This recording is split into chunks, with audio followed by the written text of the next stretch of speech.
I call the member for Coomera. Acting Deputy Speaker, at the outset, let me thank the Minister and the member for Crandon for all that she has done in this space so far and all that she is going to be doing in this space going forward from here to resolve the issues of the youth crime crisis brought upon us, the people of Queensland, by 10 years of Labor.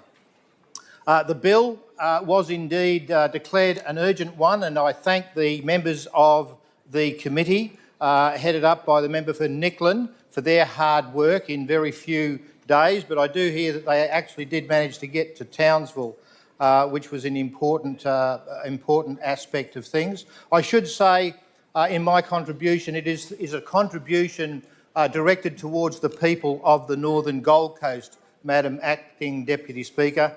The bill extends the trial and is to explain to them what this is all about and what the failures of those opposite were all about. This bill extends the trial of electronic monitoring devices for 1 year until the 31st of April 2026 to ensure a meaningful and comprehensive evaluation can be conducted.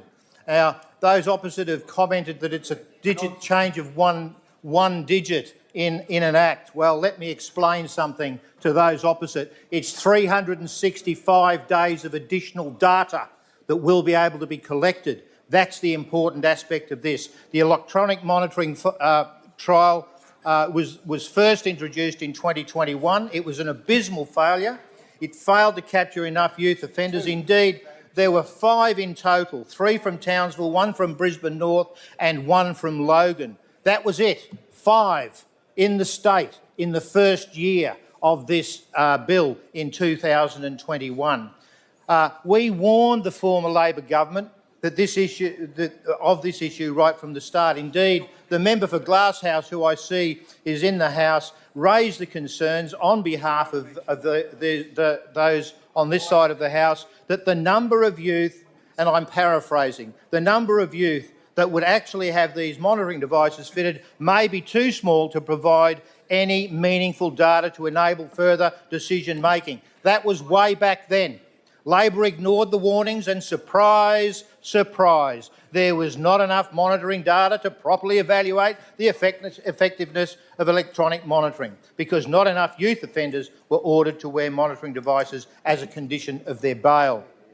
Because of this failure, in 2023, Labor extended the trial for another 2 years and made other piecemeal changes. Again, Labor failed to meaningfully make use of the electronic monitoring data with only 36 electronic devices fitted to 30 distinct youth offenders. Once again, we had 1 in Mount Isa, 3 in Moreton, 9 in Brisbane, 4 in Toowoomba, 12 in Logan and 7 on the Gold Coast. The preliminary numbers made it clear the piecemeal changes Labor made did not deliver the data needed to properly assess the concept. Embarrassingly for Labor, in February 2024, then Police Commissioner Katarina Carroll, who I might say when she came in as the Commissioner was the first one to see the need for the Pimpama Police Station, which has now been built as a result of her direct involvement. As far as she was concerned, it was a no-brainer. We needed it. We had the population growth. We had the crime statistics there. We needed that, and we've now got more than 40 police officers based there, and I thank her for that. But Commissioner Katarina Carroll at the time, she publicly called out the electronic monitoring failure, calling on the Labor government to revisit the use of electronic monitoring for youth offenders. And I quote, "I do think electronic monitoring devices do need to be re-looked at. We spend an extraordinary amount of time checking on youth offenders that are on bail, and that is only a point in time, whereas electronic monitoring devices are constant. They can track them." She went on to say, "We're not of the view that every child should have an electronic monitoring device, and nor are we on this side of the House. We're talking about serious offending. We look at all the tools that we have, that we can have to make the community safer, to make sure that we stop reoffending." That's what it was all about. It's at that pointy end of the youth crime crisis that we're talking about. That was the 9th of February. Finally, in August 2024, Labor made further amendments to the Youth Justice Monitoring Device Conditions regulation to add further trial locations and again change the parameters.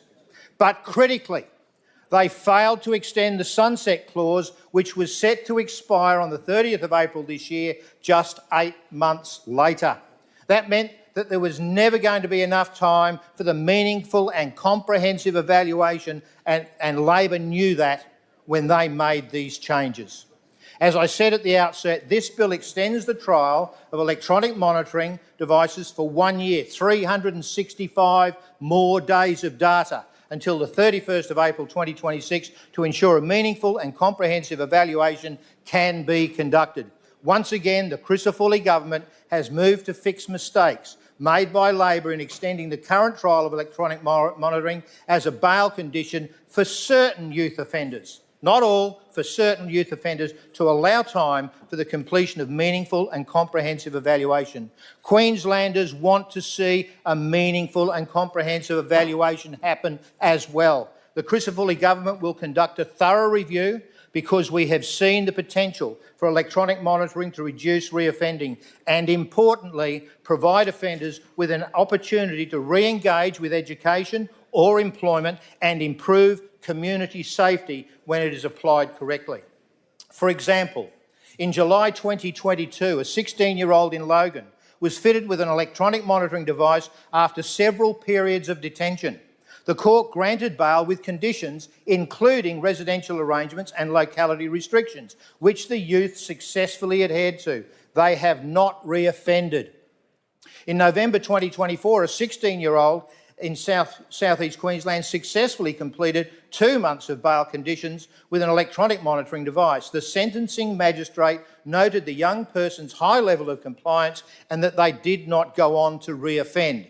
And in January 2025, just a few months ago, a 17-year-old in Brisbane was granted conditional bail with an electronic monitoring device and a curfew. The youth not only complied with all their conditions, but they also re-engaged with school and actively participated in rehabilitation services.